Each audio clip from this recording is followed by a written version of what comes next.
America और चीन का बायलैटरल ट्रेड अभी हो रहा है। अमेरिका के प्रेसिडेंट डोनाल्ड ट्रंप चीन गए हुए हैं, 2 दिवसीय दौरे पर है, जहां पर दोनों के बीच कई मुद्दों पर बात होना है और इसमें भारत की काफ़ी गंभीर बात है। यहाँ पर डोनाल्ड ट्रंप और शी जिनपिंग दोनों के बीच में बात हो रही है।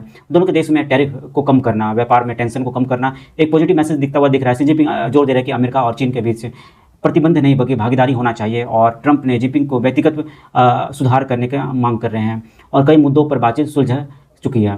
व्यापार समझौता 2025 में हुआ था, बुसान ट्रेड पैक्ट, उसको राष्ट्रपति डोनाल्ड ट्रंप आगे बढ़ाएंगे और टैरिफ की दरों को कम करेंगे। इसमें काफ़ी अभी चैलेंजेस हैं, जैसे ताइवान का फैक्टर।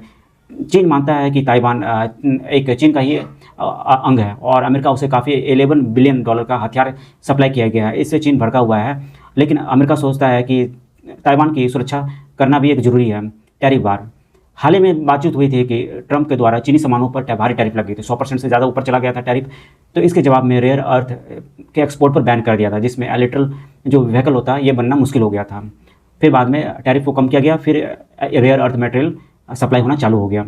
मिडिल ईस्ट और ईरान संकट है। हाल ही में अभी देखा जाए तो मिडिल ईस्ट में जो संकट चल रहा है, इसमें चीन ईरान को हथियार भी सप्लाई कर रहा है और दोनों के बीच काफ़ी बढ़िया ट्रेड डील भी हुआ है। सस्ता तेल चीन ईरान से ही खरीदता है और यह अमेरिका को पसंद नहीं है। वह चाहता है कि चीन पर दबाव दिया जाए, जिससे चीन ईरान पर दबाव दे, स्टेट ऑफ हार्मोन खोल दिया जाए, जिससे तेल की सप्लाई और गैस आवाजान चालू हो जाए, जिसपे जो वर्ल्ड इकोनॉमी प्रेशर पड़ रहा है वो कम हो जाए।